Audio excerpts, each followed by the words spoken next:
Kaj nas je naučila kriza z virusom, ko je Evropa zaprla meje in Slovenija ni mogla dobiti zaščitnih sredstev, ker je vsaka država poskrbela predvsem sama zase. Odprlo se je vprašanje samooskrbe. Samooskrbe s hrano, samooskrbe z zaščitnimi izdelki. To je vprašanje, ki bi nas moralo v prihodnjem zelo zanimati. In v tej številki revije Eol aprila bomo poskušali odgovoriti na dvoje. Prvič, kaj lahko pomeni lokalna pridelava hrane za samooskrbo, še posebej pa, kaj moramo storiti za energetsko samooskrbo. Podatki so znani. Vemo, da mora Slovenija uvoziti polovico energije.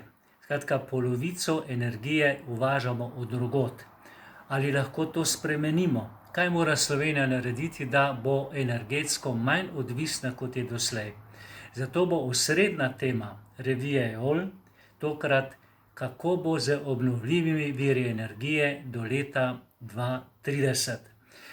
Gospod Pečjak, ki odgovarja na to anketo, med drugim pravi, da je zelo zanimivo, da pri nas skoraj da ne moremo zgraditi male hidroelektrarne, v Avstriji pa celo 10% energije dobijo iz hidroelektrarn. Kaj se lahko nauči Slovenija?